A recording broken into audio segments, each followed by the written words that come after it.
নোংরামি আর হারাম। আল্লাহর নাফরমানি কাউকে সুখ দেয় না। কোনো সুদখোর পৃথিবীতে সম্মানিত হয় না, কোনো ঘুষখোর পৃথিবীতে সম্মানিত হয় না, কোনো জুলুমবাজ পৃথিবীতে সম্মানিত হয় না, কোনো মদখোর, নেশাখোর, গাঁজাখোর, ফুট্টাখোর, বাবাখোর, ডাইলখোর, ইয়াবাখোর, হারামখোর পৃথিবীতে দামি হয় না বেটা। কোন দুশ্চরিত্র বেপর্দা নারীকে পৃথিবীবাসী সম্মান করে না, উপভোগের পণ্য মনে করে, উপভোগের পণ্য, রাস্তার সামগ্রী মনে করে। এই জন্য হারামখোর সম্মান পায় না। বিল্ডিং তো করছে, কিন্তু মানুষে আইটা যাইতে আইতে আরে থো সুদের টিয়া,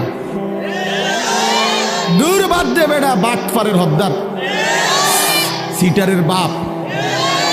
লাভ হইল কি বেটা? তোর টাকা তো খাইয়া পড়লো, তোর টাকার ইজ্জত কই বেটা? তোর টাকার সম্মান কই বেটা? লোকে তো বলে লম্পট, লোকে তো বলে চরিত্রহীন, লোকে তো বলে সিটার বাটফার।